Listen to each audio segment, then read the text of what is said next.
Golden Knight, but he still could have used the ability, and wow, now running away with it in that bottom right-hand side. Just by Mo Light. Ranged up on the Royal Giant. That's going to be a lot of damage here. This RG might be enough. Ram Rider connects with 220.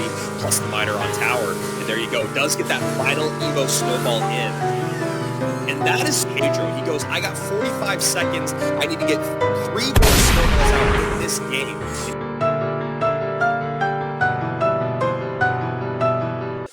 So I believe this, again, this is all unofficial, but I believe that everyone you see, Pedro and Sandbox both are going to World Finals from their points alone, and I believe that makes room for Sam and Mookie as well. So that should be the case. We'll get the official word later. If Pedro wins a golden ticket, I wonder what happens to his silver ticket. Oh yeah, who gets this? That's a whole other... I'm not even touching the silver ticket stuff yet, Andrew. Come on, Rich, give us all the answers.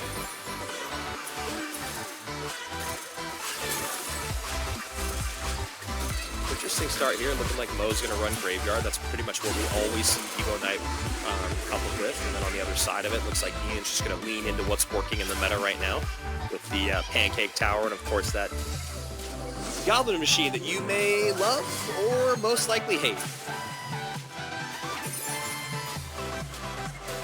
And also, for those people that like to geek out about points as much as you do, Rich, you're going to be on that broadcast next Sunday for LCQ, so you'll be able to kind of give a very unofficial, slightly official look at what World Finals picture might look like. yeah, I mean, we, from my understanding, we'll have everything but the 12th seed locked up by that point. And here you go, a giant pile of rocks, and I'm very curious to see how this one shapes. I like that play by Mo. He doesn't just go all out on the left-hand side. He doesn't just go Knight plus. He sees if he can bait out any elixir, and he does. He does a good job baiting out a decent amount of elixir there. And now this Golem is all of a sudden not very supported. And these cards that Mo has, incredibly high DPS. We talk about the Hut spawning the spears, obviously the Berserker, and then as I was talking about earlier, that Evo Furnace is so strong. And right now you got a great Graveyard counter push coming down the lane. So here we go, Evo Knight up front, Graveyard comes in, and that Fire Spirit chip is certainly in the way if you're Ian. Look at that damage, man. Absolutely insane. And the Fire Spirit's gonna jump, and another Fire Spirit's gonna jump. Nope, doesn't get on top of tower, but that was a beautiful play by Mo Light. I mean, all of that, you talk about looking 30 seconds into the future, he creates just enough pressure opposite lane to make sure that Golem push is not supported at all by Ian. And then he takes that Golem down with a great bit of Evo Knight, Evo Furnace, Berserker, so I can get an insane counter push, sends in the Graveyard. We all know the Graveyard is coming, and then a Vine's on top, and he takes over half the tower, and that's why Mo is so dang good in this game.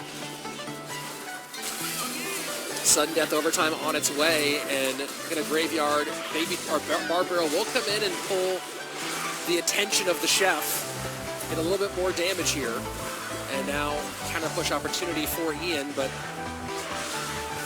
decides to Golem up in the corner. Yeah, I mean, that's kind of what he has to do. This isn't going to be enough to really pull much elixir out of Mo, and again, Mo has just so many great high DPS cards. I think he's back to Evo Furnace. There it is. And this is just going to be another dead push, in my opinion. And 2 small spells, no big spell to try to clear out a path for the big guy. Beautiful high Evo Knight there to catch the Furnace, looking for the Goblin Hut. Ends up just completely destroying that push. And, you know, this is why we talk a lot about beatdown heavy decks, and especially Golem. Not really giving you the opportunity to outplay. And against someone like Mo, it is easier to get outplayed because you just have so little control when something costs that much elixir on the board. I think Juicy put it in really good words yesterday. The more elixir that a card takes away, the more control that you lose in that moment, coach. So I actually really like that you're pointing that out, because I think it really calls attention to something that when you're coaching the best players in the world, you just can't really have that much overlap, because someone is going to be left wanting, and it's going to start to affect your relationships. So Mortar and Barrel to open things up. Skeleton Mo's Barrel. just going to go to minor control, man. And honestly, in this matchup, that's a lot of trouble for Ian. You know, we talk about the ability to create offense with that deck that Ian's running, which is probably just, you know, Skeleton Barrel, Mortar, and something like Skeleton King. And, you know, the amount of control that Mo Light's going to have over this matchup. Maybe the minions can kind of change the conversation a little bit, but that Evo Tesla is going to be a decent equalizer. But you can see right there, Mo is already on top of the fact that he can't give much damage in this match, and he wasn't happy about that one minion hit. Skeleton Barrel sets up in the corner as we let the first minute tick away. And just a difference in tone, by the way, with Mohamed Light. You know, it's funny, Ian's a well-known content creator, and he plays in bed with no eye on the aesthetics whatsoever, as Mohamed Light is in the classic golden chair. Yeah, I know. It's funny because it's become one of those things. That's going to be at least one mortar shot. There we go. The Evo Ice Spirit helps mitigate the second mortar shot. Play where you're the best, you know. And if Ian, if that's what he wants to do, that's what Igor wants to do. I think we saw Mini Minter do that back in the day too, where he played on his bed. And you know what? If you have the ability to play from the comforts of your home, you might as well play in the spot where you're the best. Other than that, you don't want to see any of that. Yeah. But we all also did famously have a lot of players who, when we were still in studio for regular season CRL, who did everything they could to try to not have to play standing up at the podium. Good Ice Spirit to catch the mortar. Yeah, really nice back and forth there. I think the one thing that's really great about this matchup for Mo, and obviously controlling Evo Mortars is always a bit frustrating, but I was going to say the conversation earlier about the minions was something that might be effective, but that's going to be an Evo Mortar shot as that Tesla went underground just a moment ago. Should get a second shot actually as well. The Royal Delivery is going to really help against those minions. Rips off the shield plus. And that was a really nice lightning out of Ian. Yeah, I was just going to say, I really like the aggression out of Ian right now. I think he's recognizing the less control that Mo has. How do you do that? The less control, the better. And how do you do that is you just create a lot of offense. He's being really, really aggressive here.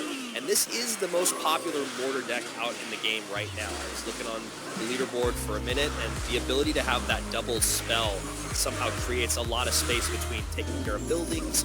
Now, you know, this deck doesn't match up well against Hoggy Q, but the double spell helps with the building and with the firecrackers. So I'm actually happy to see this deck as it has been on top of, you know, the ranked leaderboard for a minute.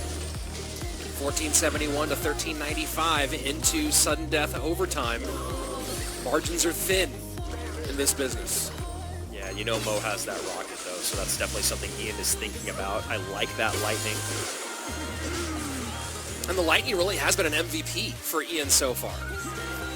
Yeah, I mean, it really is, I think, the most effective spell in the game right now when you talk about matchups and the things that are super popular with the Furnace and the ability to stop things at the bridge, even with that Goblin Giant Machine deck, you know, because that also usually has the Furnace in it. Nice rocket there. That's a beautiful rocket. And then a perfect Evo Tesla. You have to avoid the extra shot here. And Ian putting some good pressure on. This is dangerous for Mohamed. Yeah, and he misses the timing, so Skellies are definitely going to populate the map there. I can tell. Both still available for sure. I just really want to see Ian go to something that he can outplay with again, right? That's what we saw in Game 1 and 2, and how drastically different those situations were. You know, it felt like Mo had himself in at least a decent matchup in Game number 2, but Ian had the outplayability there, and then in Game number 1 was the exact opposite story, you know? So I want to see him put himself in a situation where it looks like maybe with RG that he can control and, you know, give himself a chance instead of just hoping that things go well, like dropping a big pile of rocks on the board.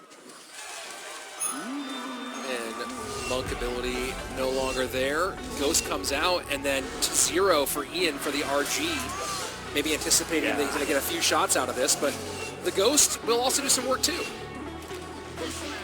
Yeah, I mean, that's a really nice play by Ian. You know, he recognizes the two biggest problems that he has to deal with in the Evo Mega Knight and the E-Wiz are not in cycle for Mo. So you can see he gets a ton of damage. Little look into the camera there. And now a pile up at the river here, just trying to steal some more from Mohamed Light. And I really, really like that play.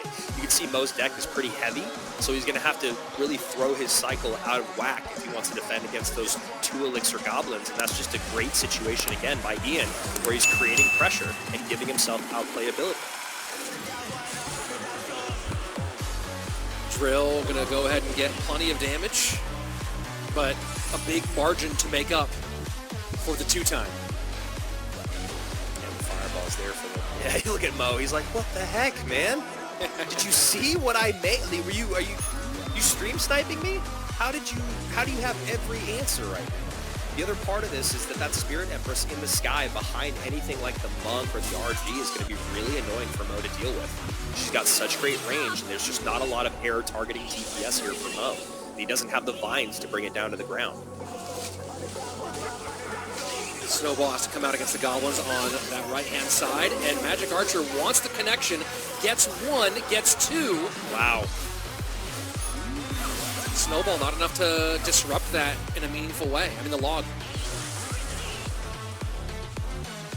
740, 1590. Anything can still happen in this game. Just a second late on that Golden Knight was low light.